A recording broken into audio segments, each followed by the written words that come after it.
I wanted us to look Yes. at some legal issues here Good. now and see, because now the National Assembly has actually placed a stop on all of that, wanting the CBN to come explain why we should get 5,000 naira denomination on currency. The way it is, do you think, speaking from the point of law, you're a lawyer, does the National Assembly have the powers to ask the CBN for all of those explanations? Good. The National Assembly has a persuasive power to request of the CBN to change its monetary policies. It's a persuasive power, it's not a legal power. The independence of the CBN has been captured in the CBN Act of 2009. If you look at Section 1, Section 2, it provides for the independence of the CBN. It says that the CBN shall be independent because of the fact that it is given the responsibility to bring out monetary and financial policies that would encourage economic growth.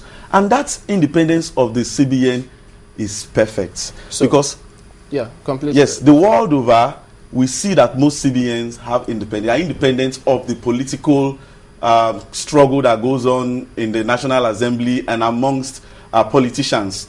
But where you have a CBN Act that has also provided that the management powers of the Central Bank of Nigeria and the board functions are fused in the same person, it is a problem. If we look at the sections that provide for those, that's what we're looking at, Section 6 of this particular act. Which of CBN Act? Oh yes, of the CBN Act. It makes provision for the appointment of a board of the CBN that is chaired by the governor of the CBN. Now, the particular act went ahead to say that the management functions of the CBN shall rest in the governor.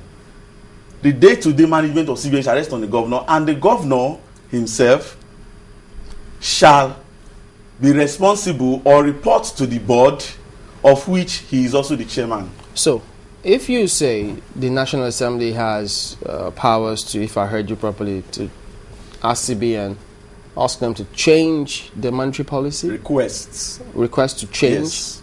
Yes. So, in this circumstance, what would the case be? They can request to CBN.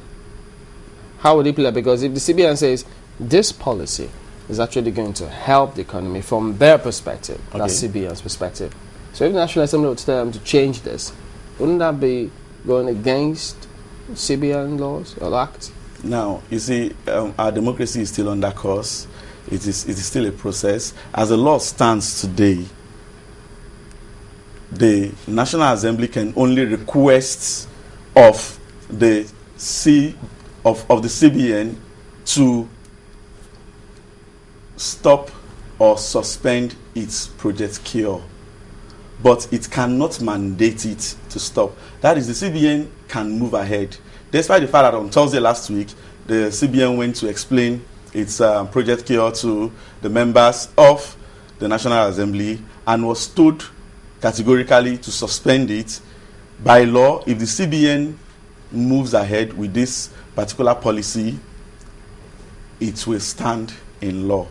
It will stand. It will stand. That is the law today. It will stand. And you can recall that is why the National Assembly has been making plans to amend the CBN Act. And of course, that has not seen the light of day. There was a public hearing.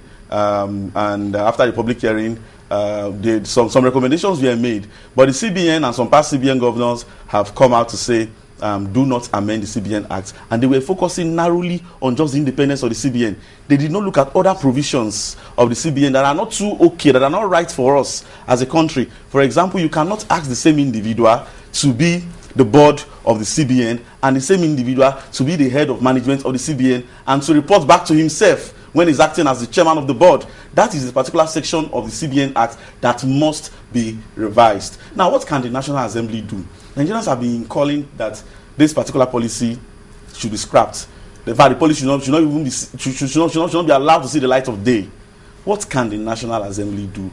By our law, what the National Assembly can do is to use its persuasive powers to get the boss of the CBN's boss, That's who in this executive. case is the president of Nigeria, the executive arm, to call its subordinates to order. We must understand that the Constitution of Nigeria has made provisions for the separation of powers. The executive powers are with the executive, and the CBN is under the executive arm of government and is only responsible, in quotes, to the presidency. Now, when you have the legislature, the only thing they can do is get the presidency to mandate the CBN to suspend this particular project. Now, if that does not work, what can the National Assembly do? By law, they have the right to rewrite the law. That's their function. It is long, it is cumbersome, but if they so much believe with the people of Nigeria that this particular policy should not stand, then they should begin to rewrite the CBN Act by amending the Act to ensure that when such issues as Project Cure or other monetary issues are to come out, it must be in such a way that there will be checks and balances. Because presently, I personally feel that the independence of the CBN should not be taken to the point where it is only the executive that can call the CBN governor. What about the people? What about the order. people in this case? If they embark on their Project Cure or embark on their roadshow to sensitize the Nigerian public on this introduction, what if the people say no? And how can they say no if the National Assembly doesn't have the power, and if we say they are also the representatives of the people? Fantastic. You see, the people can only say no through their representatives at the National Assembly legally. That is by law, that is the only way the people can say no. You go through your representatives at the National Assembly to write the law. But we know that in most cases, some of the changes we have seen in Nigeria did not come from the National Assembly. Today, we hear civil society groups are beginning to organize themselves. They are beginning to come together, and they are beginning to speak out. And they are saying that if Project Cure moves ahead, if the printing of 5,000 naira notes becomes a reality, if the CBN is head-bent on pursuing this policy, they are going to call out the generality of Nigerians to the streets to request and use the people's power to change this policy. Now, that can work, and in fact, it has worked in most cases.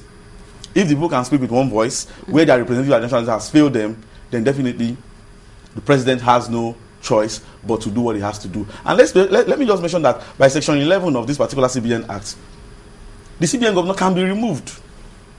Without, even before his tenure is completed? Yes. What's the procedure? Fantastic. Now, let's look at first of all the reasons why you may wish to remove a CBN governor.